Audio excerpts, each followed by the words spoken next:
I think I'm better at being friends with guys than I am in a romantic relationship with them.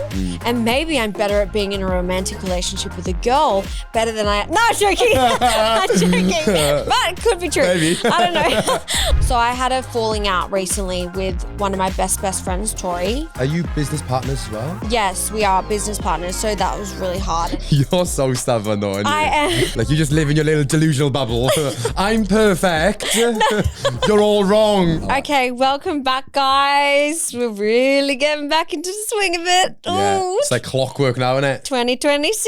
Hello. Okay, so today's going to be a big episode. I feel like we'll really get deep here. Yeah. And I don't know if you feel like this, Cal, but we're going to be chatting about friendships post and Pre.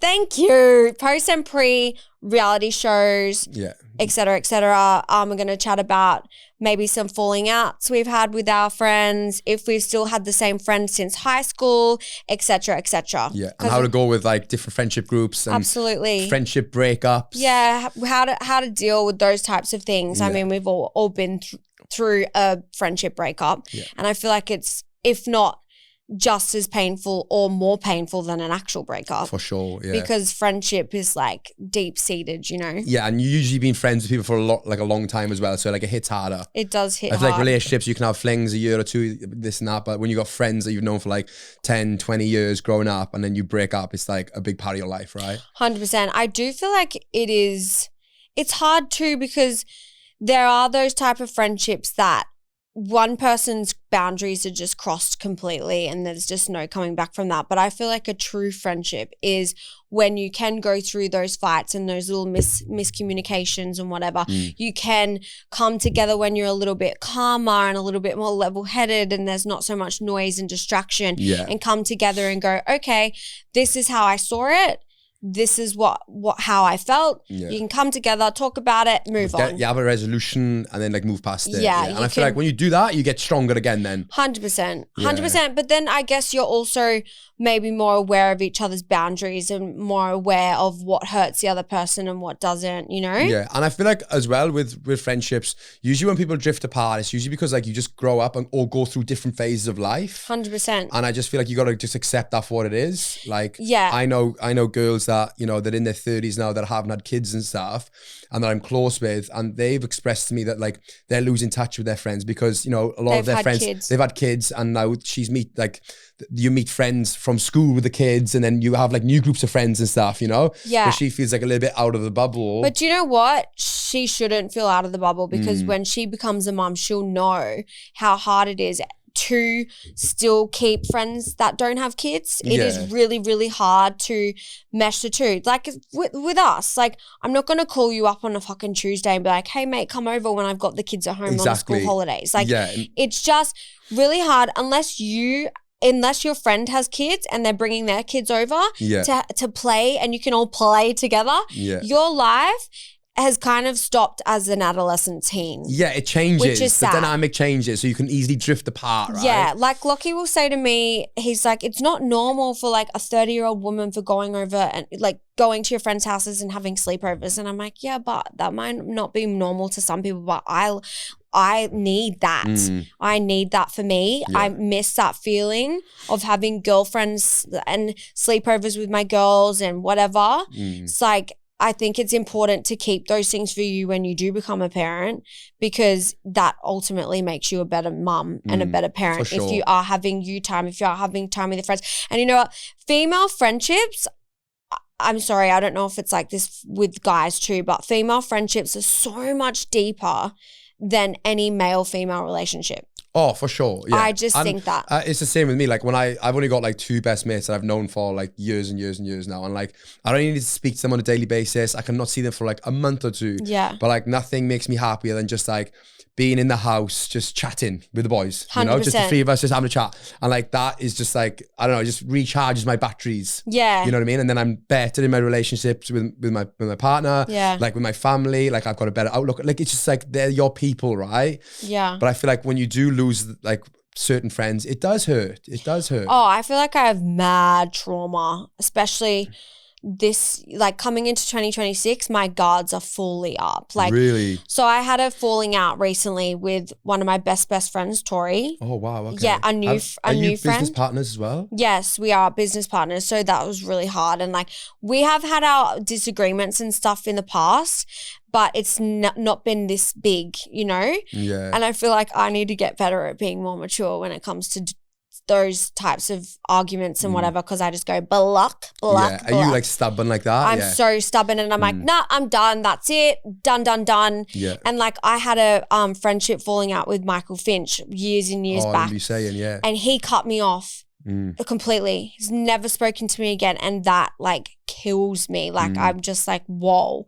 Like I feel like that's the ultimate, like, I'm fucking done. Yeah. I'm at my wit's end. But like, when do you get to that point? Like now, you know? I feel like I use that, and I'm like done, because I know how much it hurt me, which is also fucked. So you and Tori are like not. No. We're talking. I don't think that I could ever fully cut a friend off. Yeah. But in that moment when I get so angry and I'm so heightened, I do just go in my mind. I'm like, nah, I'm fully done. But how does that work out with like business and stuff then? Like that must be so hard, because I mean, like having a friendship breakup is one thing, but having a breakup with a friend, if you live together or if you got a business together, would be even more techie. Complicated. No, convoluted. Yeah, convoluted. Nice. Convoluted. Yeah, 100%. Like, it's like that with anyone. Like, even when you're in a relationship with a dude and you've got kids and dogs and a house, everything that you have together becomes more techie and more complicated when you do have these fallouts. That's why I feel like you do need to pick people in your life that you can move on from those things with. And I think Tori is one of those people. Like she's like not a like, oh yeah, we'll just let go of that type of girl. She was like, no, we're gonna fight for this. And so was my other friend Chelsea. But I think like I think there's a lot of deep-seated issues that I have with friends and friendships, and I felt like even when I was in primary school, I always felt like I just never had that like one true best friend. Yeah, right. Okay. You know what I mean? Did you have a best friend? Yeah, I've always had like two best friends. Like my UK mates that I grew up in school with, I still speak to now on the weekly basis, and I haven't seen them for like 8 years. Like still, like nothing's changed, you know. And like my friends here in Australia, I've known for like 8 years now. Like I've only got two. I've got a very small circle, you know.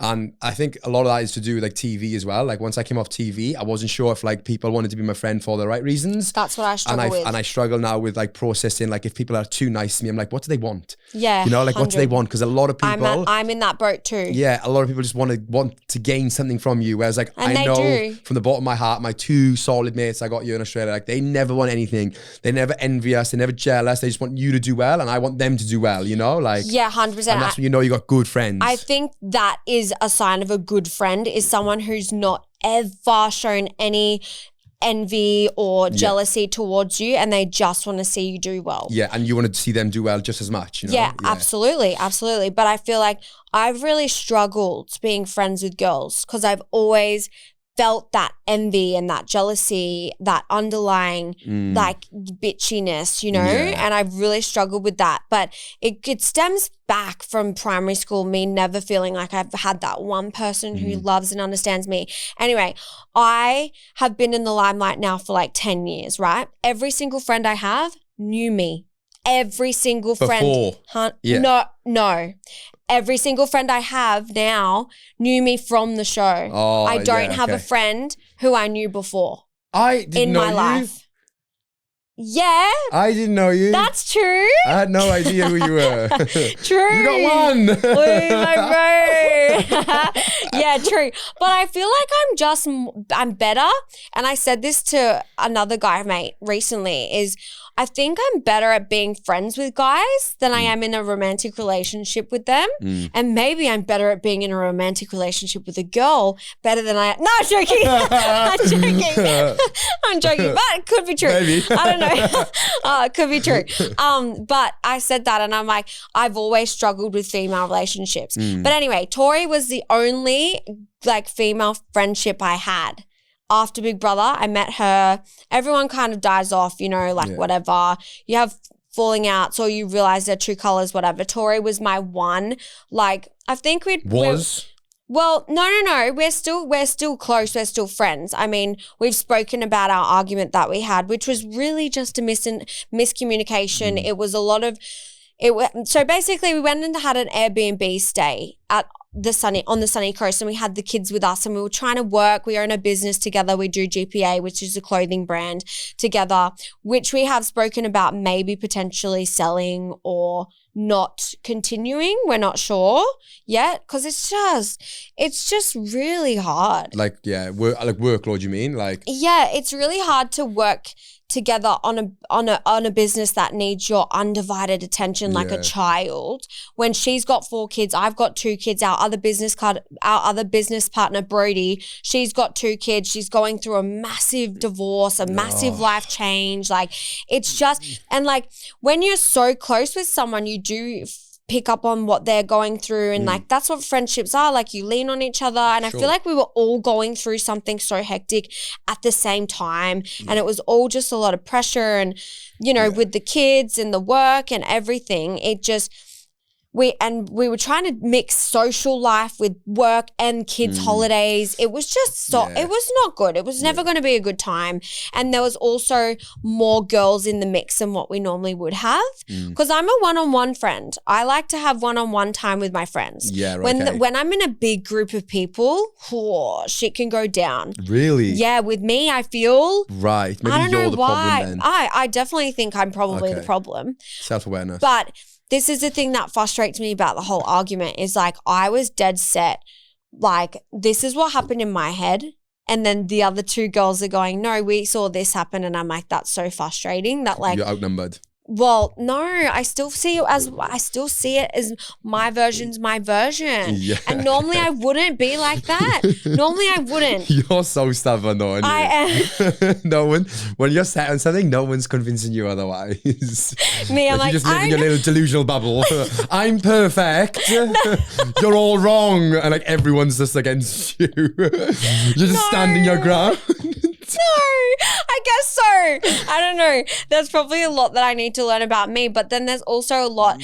And so this new friend, she's really come into the whole picture and been like, Skye, you really needed to like stop with the whole, because I've got traumas and I've put up walls and I've been like, that me blocking my friends and being like, I've had enough, I'm done with you, is me protecting myself. Yeah, of course. Yeah. That's me protecting myself of like deep pain and like hurt, and there's just so much that. Anyway, basically massive miscommunication. We were all going through shit. It was a fucking hectic time with all the kids trying to work with GPA, We had a little miscommunication. We're definitely still friends. I will put it out there that no, Tori and Lockie never had sexual relations, because people were saying that. Oh my God. That is wild. And like that really obviously hurts Tori, because she's one of those people that's like, no, I'm a good person. Yeah, people need to know. Yeah. Like she's like very. So is that where it stemmed from now? No, okay. No. This is coming out of the woodwork now because. No, that's what the followers in the audience are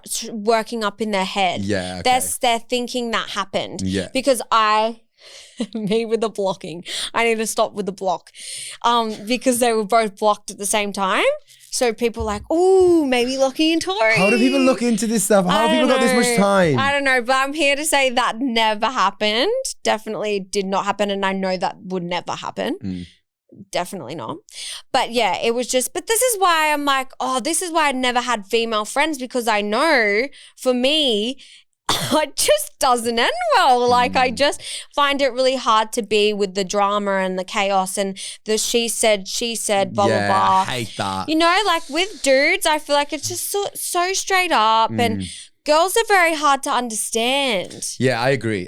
They're very hard to understand. But I think us guys are just a bit more simple. Yeah, I guess, yeah. But it's just like you lay it out on the table, it is what it is. Yeah. But then when girls try to communicate when they're heightened and they've got so much emotion already running through their bodies. Mainly like just a bit more emotional to begin with. Exactly. It's a lot of emotion. When you're having an argument, like you're not arguing with like being rational. You're arguing through like heightened emotion. 100%. And then you've got like emotion and emotion. It's just like a recipe for like it just fuels it more, you know? 100%. And whereas guys, we don't have that same level. Well, most guys don't have that same level of emotion. We can just kind of see things like more logically. Yeah, I know. You know? And that's what killed me. Like when we had this little argument, it wasn't really little, it was proper blow up. Like it would have been fucking good juicy TV.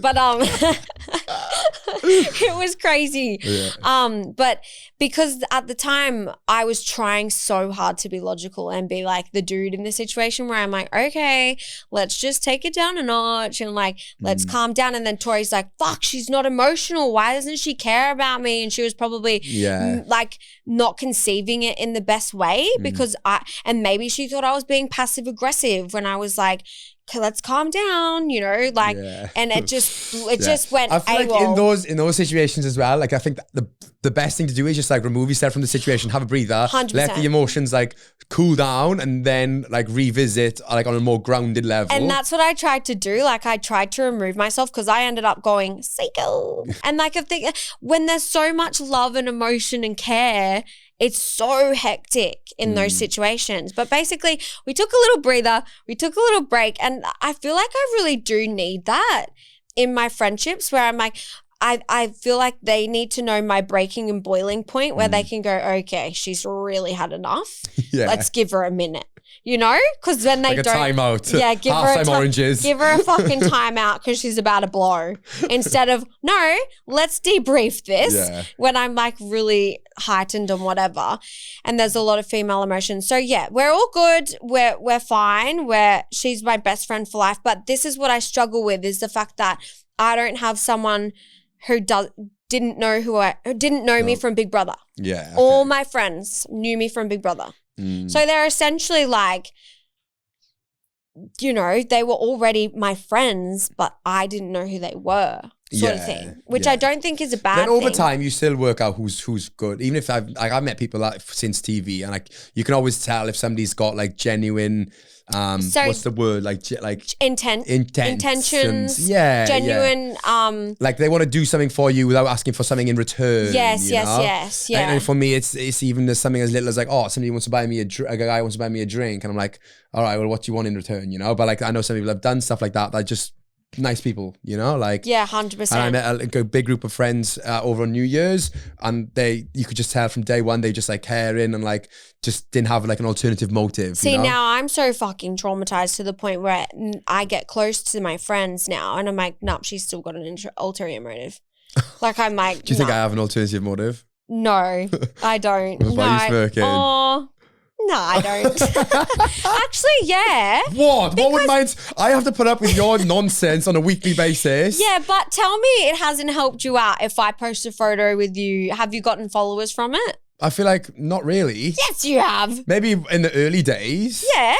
So it still benefited you. Yeah, of course, but it works both ways. Yeah, exactly. And that's the thing. I'm not like you're just like I'm piggybacking off you or you're piggybacking off me. We're just like. And that's the thing. Like I really need to stop being so in my head about it and take a step back and be like, okay, obviously, yes, Skye, you can offer them something as a friend or whatever, but I need to be like, they do offer me so much. They do. They care about me. They listen to me vent. They're there for me when That's right. You know what I mean? Them. Yeah. Instead, I'm just like, walls up, fucking don't hurt me. Don't fucking come near me. I've got these big horns on. I'm like, get the fuck away from me. I'm like, steam coming out of your ears. just more like, get away. No, I know. I need to stop being like that in friendships. But I feel like I'm working on a lot myself. And I feel like I've had a lot of epiphanies. Like, I don't know what it is. Yeah, epiphanies, like realizations, like real in-depth brain sparks. Have you been reading books? No. I feel like you have. See what I mean? I don't know if You're it was getting like smarter. I know. I'm 30. I'm getting grey hair. The wisdom is coming. You're evolving. You're gonna be a professor. I reckon before you retire, you'd end up just being a professor. I feel like I have evolved so much 2025 and 2026. Like, it's wild. Yeah, I don't even recognize you. Thank you. I love that because I have had a lot of epiphanies in what I've been thinking and how I view the world. And because I used to be this little naive girl that would trust anyone, and I would be like, why would they lie to me? But now I'm like, no, Skye, people do lie. People will take advantage of you. Yeah, like, for sure. That's what happens in this world. I reckon having close-knit, smaller friendship groups is the best. And I feel like 100%. the older you get, the more people you cull, and then you're just left with like the rock solids. Exactly. Yeah. And like, that's what Tori is. She's a rock solid. So, and also as well, like I feel like for me being like when I was doing like the PAs and stuff in like all the clubs and stuff, I feel like I had lots of friends, but they're not friends. They're just people that you go out with. Acquaintances, yeah. Like work colleagues. Yeah, you're just in the same industry or like you're doing the same sort of stuff, but it's like they'll only message you if like they want a night out or something. It's like they're not your friends, they're acquaintances, because a friend is somebody that like you can just call at any time and they'll just drop anything to like help you. Yeah, see, I feel like I've done so well at culling that I don't have people like that in my life anymore. You've called the wrong ones. No, I don't know. I don't have people in my life like that will just text me and be like, "Hey, want a night out?" because they know that I'm not not gonna respond. I'm not gonna, tolerate that sort of friendship. Because I'm like, it's a little bit deeper for me. I have kids now. I don't have a lot of time to be socializing and spending time with my friends. Like, I've got to choose the good ones. Yeah, that's right. You know? So, but yeah, just to put it out there, Tori and Lockie and never had relations. Just to put it So what's your advice with friendship breakups? How would you overcome them? I mean, you've just gone through one. Yeah. But I mean, I didn't really have to fucking learn much because they both came to me. Perfect. No, not in that way.